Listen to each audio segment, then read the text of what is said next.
ઘરે પ્રસંગ આવ્યો ને ચમ આમ મોઢું ઉદાસ કરીને બેઠી ભોંડી. કશું નહીં, કંઈક તો થયું હોય, સાચું બોલ. કશું નહીં થયું. અમારે સામું છે. શું થયું બોલ?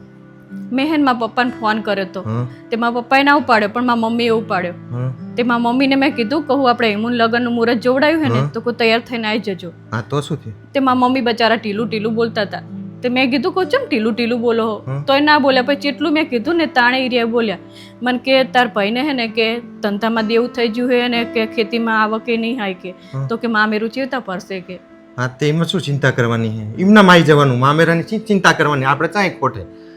પણ એમને તો એવું થાય ને કે અમારે મામેરું ભરવાનું છે તો અમારે ચિંતા તો હોય ને બચારા. ચા આપણે એમને કીધું કે મામેરું લઈને આવજો કે આટલું લઈને આવજો. આ કશું ના હોય તોય ચિંતા કરવાની જરૂર નથી. એમને ખાલી ફોન કરીને તું કહી દે કે એમના માવતા રહો તમ તારે, ખાલી હાથે આવજો તમ તારે. 1 રૂપિયાનો સિક્કો મૂકશો ને તોય આપણે મામેરા બરોબર.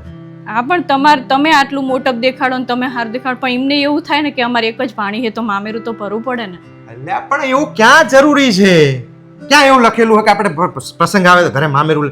આપણે તો મામા આવીને માંડવામાં બેહે ને એટલે આપણો ઉત્સાહ આપણો પ્રસંગ દીપી ઉઠે. એમાં ચા ચિંતા કરવાની? તમારું મન મોટું હોય ને એટલે વાંધો નહીં, બરોબર, મને વાંધો નહીં એવી રીતે આવે તો. પણ એમને એવું હોય ને કે આ બહારના બધા સમાજના આ બધા શું કહેશે એવું કે. સમાજનું ને એવું બધું ક્યાં વિચારવાનું આવે ને? જો કદાચ એમને એવું હોય કે સમાજ શું કહેશે ગા હેકતી હે, બરોબર, તો આપણે અહીં હિમુના જાય દાગીના કરવાના હે ને, એ દાગીના એમના તાજીને મૂકી આવશે. પછી એ લઈને આવે કે નહીં?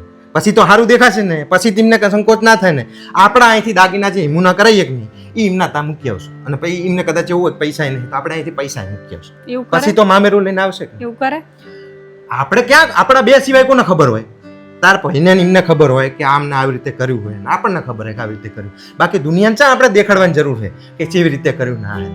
અને મારા માટે તો મારી સોડીના પ્રસંગમાં એનો મામો આવીને બેહે ને એ જ બહુ મોટી વાત છે. સાચી વાત છે. તમે આટલા હારા હો ને એટલે હારાની વાત જ નહીં બેટા. આ દરેકે દરેક બેને બનેવી આ બધું વિચારવાની છે કે કદાચ મામાની પરિસ્થિતિ નહીં અને કંઈ વાંધો નહીં, મામા આવીને ખાલી પ્રસંગમાં બેહે ને તો જ પ્રસંગ દીપી ઉઠે.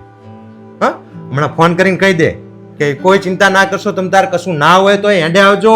અને કશું કદાચ એવી પરિસ્થિતિ તમને એવું મગજમાં બહુ એવું રહેતું હોય કે ભાઈ સમાજ શું કહેશે ના તો અમે અહીંથી તમ તાર વસ્તુ મોકલી દઈશું અને તમે પછી વસ્તુ લઈને આવજો. ઓકે, ખુશ થઈ જાવ.